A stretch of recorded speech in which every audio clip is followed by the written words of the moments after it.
Hey y'all, welcome back to my super messy garage. I'm P.A.Rivers. I'm Paul with the P.A.Rivers YouTube channel and Instagram page. Today I'm going to be working a little bit more on this side of the rooftop Thule box. I got this side kind of figured out and going to work more here. All right, stay tuned.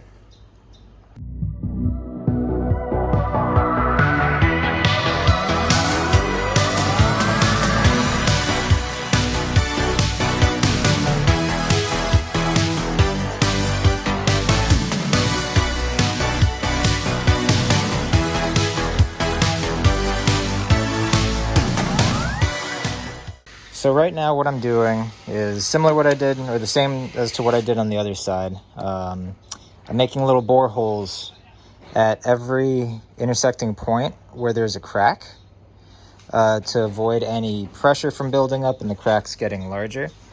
So I do this just to stop any of the tension and strain. So right now, I could use a drill. I probably should be using a drill, but I find this method works fine and I have a little more control over how deep I go. I just take a knife or a blade and I just kind of whittle away and open up that hole. All right, now that these holes are drilled out, I'm gonna open the sucker up and start prepping the surface. As you can see, there's still some residue from the tape on here that I need to go ahead and clear off. Might give it a quick sand down as well, but I'm just gonna use some mineral spirits or some isopropyl alcohol to try to get rid of all of this residue.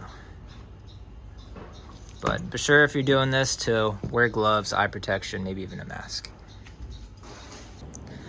All right, I got the surface all sanded down and I think ready for epoxying.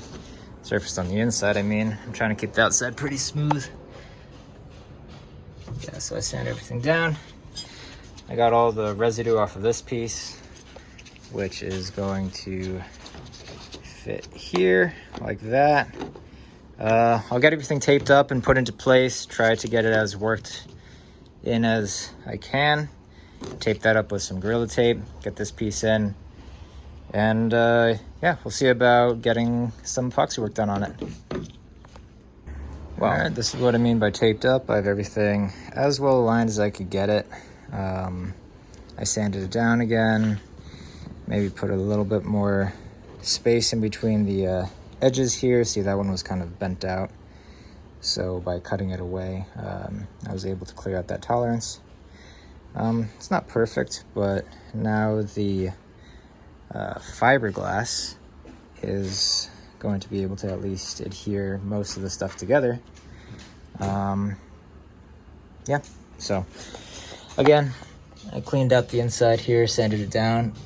The spaces are looking pretty okay. There's some big gaps, but not too much that I think the fiberglass can't handle. This is the other side. You kind of see through it, but you know, it's solid. It's not going anywhere, and there's plenty of layers there. So do the same on this side, and hopefully that's it. All right, so I got the box flipped. Have everything all ready to go.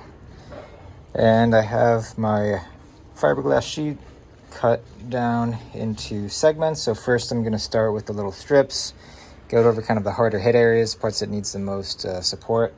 And then once complete, go over with a final layer, just a large sheet to hold everything together. So I'm gonna mix up the resin and then we can start to place it. Again, here's the epoxy I'm gonna be using. It's just 1 and 1, so 1 part A, then 1 part B. Mix it into a separate container, and then, yeah, then it should be good to go. I think it hardens, doesn't take too long. I'd say around an hour, 2 hours to get like a bit more tacky. And then they say to let it cure for a full 24 hours. So best to give it the time that it needs.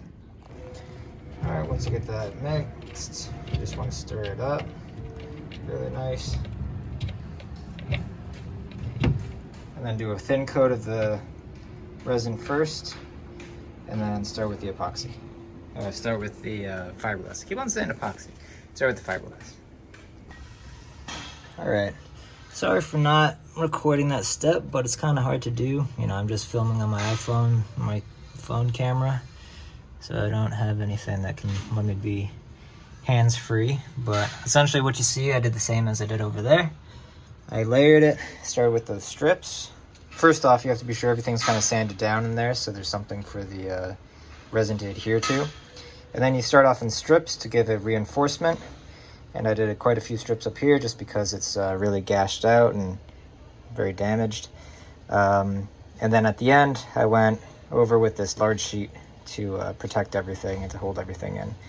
This will also help with the waterproofing as well, to stop any of that moisture from coming through the different cracks.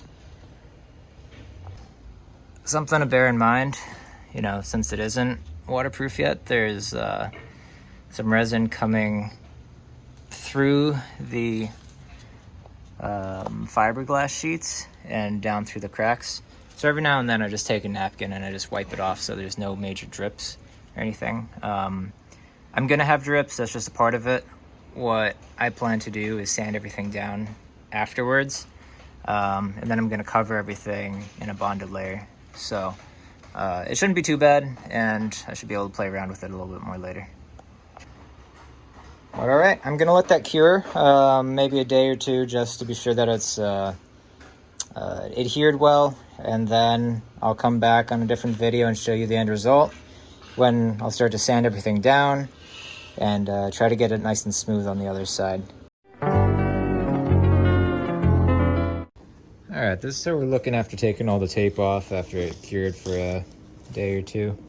I'm not too happy about this part, but you know, at this point it is what it is. I'm gonna clean up all this residue, try to sand it down a bit. And then, I don't know, you see how this is still sticking up. Didn't really go the way that I wanted it to, but I guess, I mean, it's plenty reinforced in there. I just need to cut down some of this extra plastic and make it look smoother, a little better, and then do what I can with the Bondo eventually. So I'm done here. I need to sand it down a little more, and then once we get it looking good, I'm just gonna actually go through, put a couple just drops of resin, kind of as I did here, to fill up some of the larger cracks. Just ensure that it's watertight, and then I'm gonna start working on the Bondo. So yeah, I'll give you guys an update once I get that all sorted out. But yeah, thanks for watching. All right, thank you for watching. Again, if you have any questions, feel free to post a comment, hit me up on my Instagram, or reach out to me some other way on Facebook, or however you feel. But yeah, thanks again for watching. Peace.